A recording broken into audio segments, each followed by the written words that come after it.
Now, as we just discussed the fact that there is a buoyant force or upthrust which is acting on a body, so is there any way that we can know what is the value of buoyant force?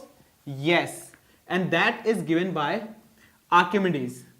So Archimedes was the scientist who actually discovered and gave us the value of what that buoyant force would be. You might have even heard about the story behind Archimedes, that he was sentenced to death for not finding out why the king, Archimedes was a scientist back in the area, okay, I'm not sure if he was Greek or anyway. So what happened, that his king, on whichever state this or whichever province this Archimedes belonged to, he was a renowned scientist. So king was always going for bathing and swimming. So one day king realized that he is being always pushed upwards. So he called up Archimedes and told him and asked him that why this is happening. Archimedes said, I don't know. So king gave him 10 days to find out what exactly is the reason and how much is I am being pushed upwards. So he was given this task to find the exact value of force. And now this made Archimedes very obviously scared, because he wasn't able to find it out till the last day. And on the very last day, while he was bathing himself, then he figured out, oh, this is what it is happening. And then he measured his own weight exactly by using the same principle which he described the king. What he did was, he explained the value of what? Buoyant force. So buoyant force or upthrust is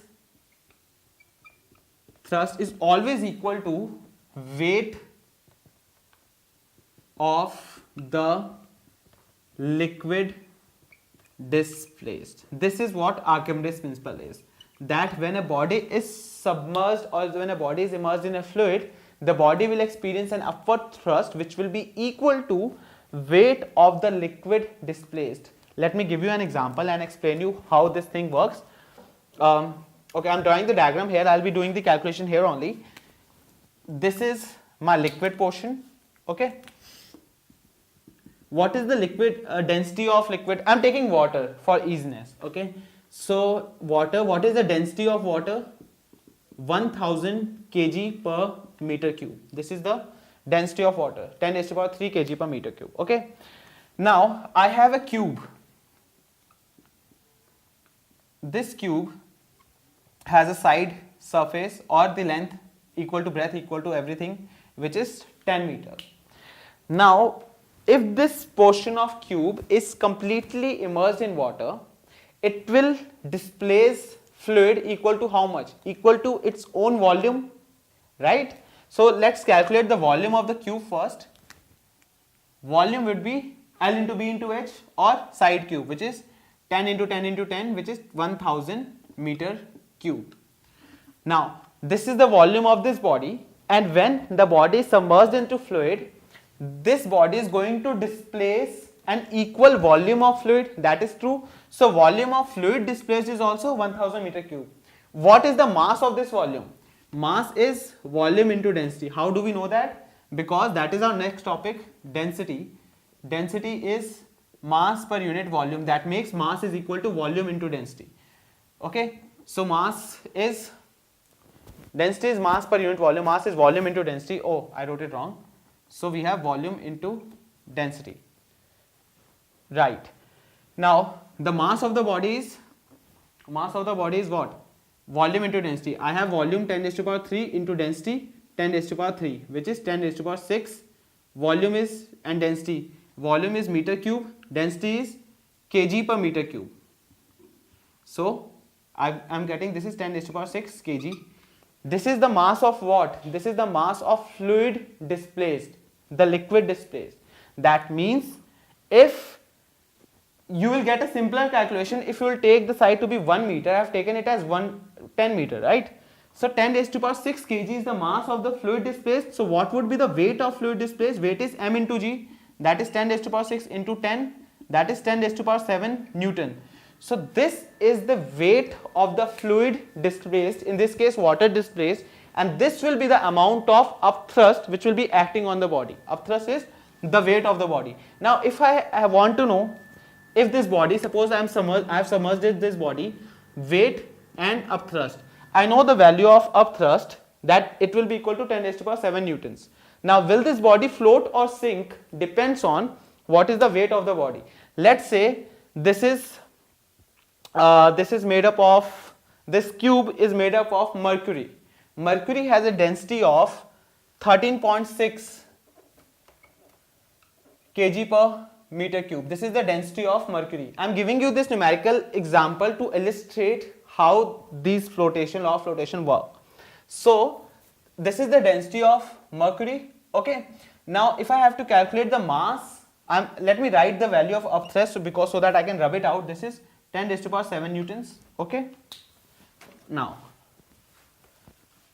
I have the density of what? I have the density of the body which is being submerged. I have told you that the body is made up of mercury.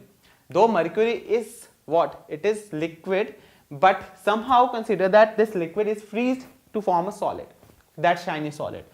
Now I want to calculate the mass and weight of the body. So what would be the weight of the body? Weight is m into g. What is mass? Volume into density into gravity. Volume is 10 raised to power 3. Density is 13.6. Oh, I'm so sorry. This is not 13.6. The density of mercury is 13.6 into 10 raised to power 3 kg per meter cube. I took the value of 13.6 as gram per centimeter cube.